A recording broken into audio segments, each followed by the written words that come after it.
आम जनमानस पूछ रहा है कि केदारनाथ का सोना चोरी किसने कराया, कि 300 किलो आरडीएक्स पुलवामा अटैक में कहाँ से आया था, उसका जवाब कौन देगा। जैसा कि अभी देखा, भाजपा ने मैनिफेस्टो जारी करा 2024 का, तो मैं जानना चाहूँगा प्रतीक जी आपसे कि उसमें आपने क्या कमियां देखी, क्या अच्छाइयाँ देखी, किस तरह से काम हो सकता है। ईमानदारी से कहा जाए तो उसमें कोई भी अच्छाई नहीं है। भाजपा का मैनिफेस्टो रख दीजिए, कांग्रेस का घोषणा पत्र रख दीजिए। कांग्रेस ने सिर्फ और सिर्फ जनता की बात को उसमें रख लिखा है और वो वचन पत्र है।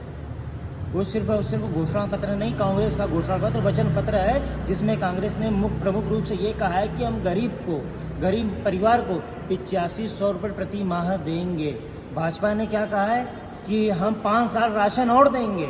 इसका मतलब ये है कि भाजपा महंगाई कम नहीं करेगी, महंगाई भी बढ़ाएगी और गरीबी भी बढ़ाएगी।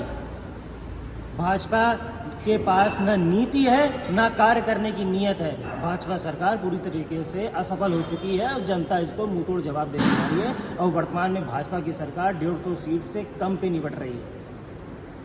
ऐसे मुझे एक राहुल गांधी का एक वचन याद आया अग्निपथ स्कीम को लेकर के। उन्होंने कहा अग्निपथ स्कीम को हम ख़त्म करेंगे, और जो पिछली भर्तियां जो रोक दी गई थी, जो आखिरी में ज्वाइनिंग लेटर देने के बाद भी बच्चों को हटा दिया गया था, जिनको ज्वाइनिंग नहीं मिल पाई थी, उनको भी ज्वाइनिंग देंगे। तो अग्निपथ स्कीम हटाने पर क्या प्लान है, मतलब क्यों? अग्निपथ स्कीम का विरोध आम जनमानस नहीं कर रहा है। अग्निपथ स्कीम का विरोध हमारे रिटायर्ड अधिकारी कर रहे हैं, रिटायर्ड हमारे आर्मी एयरफोर्स के अधिकारी कर रहे हैं। क्यों? क्योंकि वो इस चीज़ को ज़्यादा जानते हैं कंपेयर देन हमारे या किसी आम पब्लिक के। उन्होंने इस चीज़ की वास्तविकता बताई कि इसकी वास्तविकता कितनी खराब है। भाजपा सरकार के जिस तरह से मैंने कहा बिना नीति बिना नियत के कार्य करने का ये परिणाम है कि 4 साल के लिए आपको आर्मी के लिए या एयरफोर्स के लिए एक फोर्स के लिए आपको युवा तैयार करना पड़ रहा है, उसके बाद उसको नौकरी से आप निकाल दे रहे हो। युवाओं का भविष्य से खेल रही है भाजपा, इसलिए धर्म और जाति की बात करती है। और वर्तमान में तो धर्म के नाम पे भी भाजपा को वोट नहीं मिल रहा है। भाजपा धर्म के नाम पे वोट मांगने ही नहीं जा रही। क्यों? जहां वो धर्म की बात करती है तो जनता पूछ रही है। हमारे पूछने से पहले आम जनमानस पूछ रहा है कि केदारनाथ का सोना चोरी किसने कराया। तो आप किस मुंह से जनता से धर्म के नाम पे वोट मांगेंगे?